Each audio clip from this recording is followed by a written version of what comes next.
వైఎస్ఆర్సీపీ స్థాపించి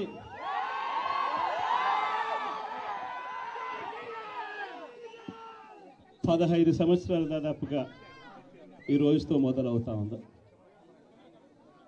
ఈ 15 సంవత్సరాల ఈ వైఎస్ఆర్సీపీ ప్రయాణంలో మొట్టమొదటి రోజు నుంచి ఈ పార్టీ పుట్టింది కష్టాల్లో నుంచి పుట్టింది.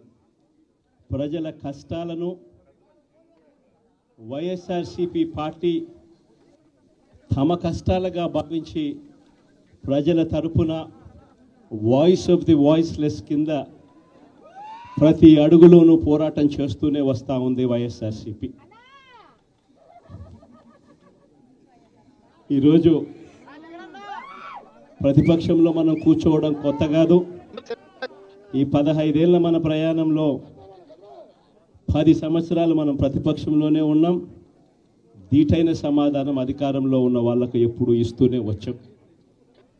కళ్ళు మూసుకొని కళ్ళు తెరిచేసరికి సంవత్సరం అయిపోయింది. ఇప్పటికే మరో 3 సంవత్సరాలు 4 సంవత్సరాలలో ప్రభుత్వ ఉద్యోగులు మళ్ళీ ఈసారి వచ్చేది దిగజారిపోయి నెల నెల జీతభత్యాలు ఇచ్చుకోలేని పరిస్థితికి పడిపోతాము.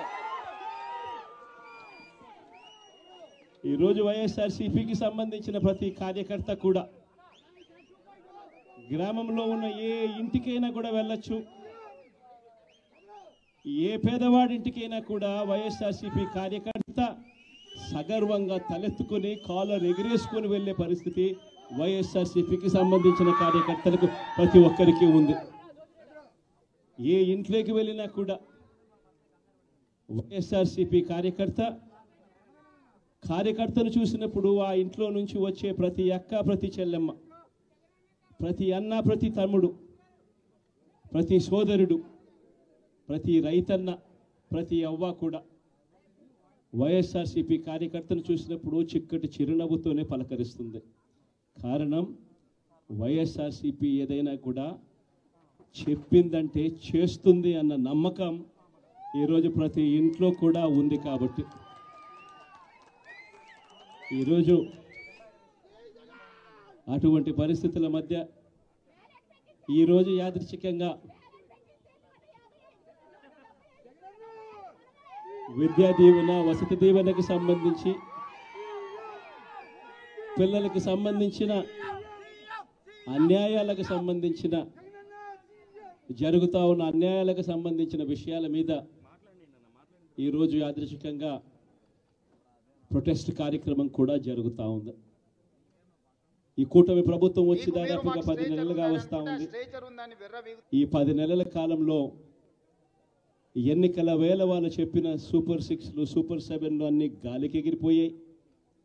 వ్యవస్థలన్నీ కూడా చదువులు కానీ, వైద్యం కానీ, గవర్నెన్స్ కానీ, వ్యవసాయం కానీ ఏది చూసుకున్నా కూడా వ్యవస్థలన్నీ కూడా నిర్వీర్యమైపోయిన పరిస్థితులు కనిపిస్తూ ఉన్నాయి.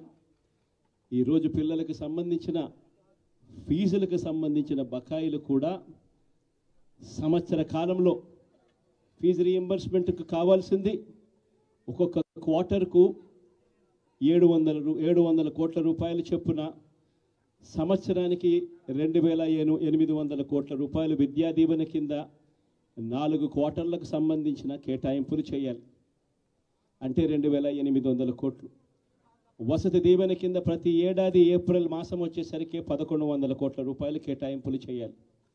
అంటే గత ఏడాది ఈ 1100 కోట్లు, 2800 కోట్లు, ఈ రెండింటికి సంబంధించి 3900 కోట్ల రూపాయలకు కేటాయింపులు చేసి, ఖర్చు చేసి పిల్లల చదువులను ప్రోత్సహించాల్సిన పరిస్థితిలో ఈ ప్రభుత్వం చేసింది ఏమిటి అనంటే కేవలం 700 కోట్ల రూపాయలు మాత్రమే ఇచ్చి చేతులు దులుపుకున్న పరిస్థితులు. అంటే 3200 కోట్ల రూపాయలకు సంబంధించిన బకాయిలు పెండింగ్లో పెట్టారు. అదే మాదిరిగా మళ్ళీ ఈ సంవత్సరం 2024-25కు సంబంధించిన ఈ సంవత్సరానికి సంబంధించి ముందుకు పోవడానికి ఈ సంవత్సరానికి సంబంధించిన విద్యా దీవెన కింద 4 కోట్లు, ఈ విద్యా దీవెనకు సంబంధించి ఈ 2800 కోట్లు మళ్ళీ కావాలి. 1100 కోట్లు వసతి దీవెన కింద కావాలి. ఇవన్నీ కూడా కలిపితే మరో 3900 కోట్లు.